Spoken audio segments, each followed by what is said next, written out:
laboratoriais. Esse tipo de questão é muito comum na hepatite B, e aí no caso ela traz dois pacientes diferentes. O primeiro paciente ele tem um HBS antígeno reagente, e aí já um parêntese. O primeiro exame que você sempre deve olhar é exatamente o HBS antígeno. Por quê? Porque ele é o exame que vai definir se o nosso paciente tem uma infecção ativa de hepatite B ou não. Ou seja, se o paciente tiver um HBS antígeno reagente, a gente sabe que existe uma infecção pela hepatite B. A gente só ainda não sabe se é aguda ou crônica, mas com certeza existe a infecção. E aí lembrando que se esse HBS antígeno for reagente por um período igual ou maior a 6 meses, a gente já bate o martelo que é uma hepatite B crônica. Mas continuando, a gente vê um anti-HBC reagente. E aí, um ponto importante aqui nessa questão, a gente sabe que o anti-HBC ele pode ter a sua fração IgM ou IgG. No caso, a banca da Unicamp não especificou qual das duas frações está reagente. Se está, por exemplo, IgG positivo e IgM negativo, a gente já tem praticamente certeza que é uma hepatite B crônica. Se tiver um IgM positivo e um IgG negativo, a gente já vai ter quase certeza que é uma hepatite B aguda. No caso, como a banca não especificou, a gente ainda não tem certeza se é uma hepatite B aguda ou uma hepatite B cronificada. Quando o HBS antígeno está reagente, quase sempre o anti-HBS vai estar não reagente. E aí, assim como o HBS antígeno é um antígeno que mostra que existe uma infecção pela hepatite B, ao mesmo tempo o anti-HBS reagente, ele comprova para nós que existe uma imunidade contra a hepatite B. Então pode ser uma imunidade trazida pela vacinação, assim como uma hepatite B curada. No caso, o anti-HBS é não reagente porque a gente tem uma infecção pela hepatite B. O que significa o anti-HBE e o anti-HBE antígeno?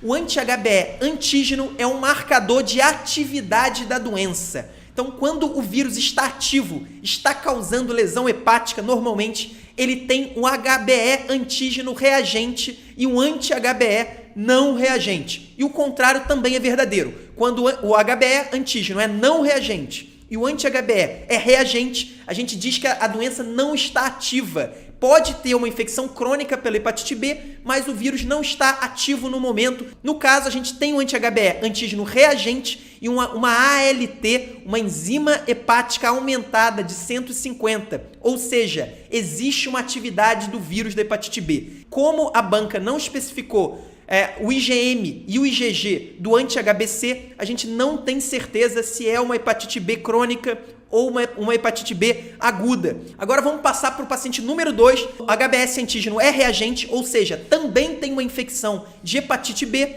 mas aqui que está o grande ponto, a grande diferença de um paciente para o outro.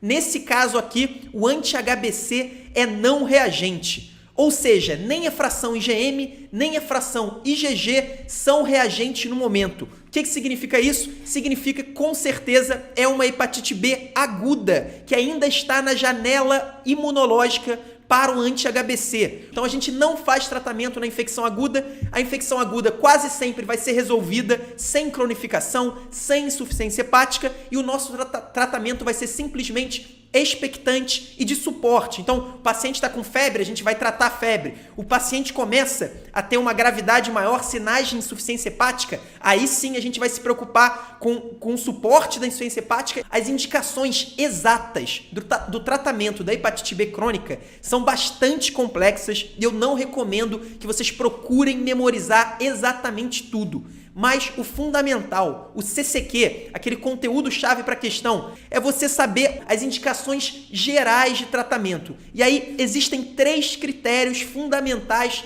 para o tratamento da hepatite B. O primeiro deles é o HBE antígeno ser reagente. Então, se o seu HBE antígeno for reagente, já é um sinal, um indicativo de tratamento. O segundo é o aumento dessa enzima hepática aqui, da ALT, que é a mesma coisa do que o antigo TGP. Sempre que o ALT for maior do que 2 vezes o valor de referência, e aí isso dá mais ou menos 60 para o homem e 40 para a mulher, isso também é um indicativo de tratamento da hepatite B. E por fim, a carga viral do vírus. Quando a carga viral for acima de 20 mil, a gente também normalmente vai indicar o tratamento.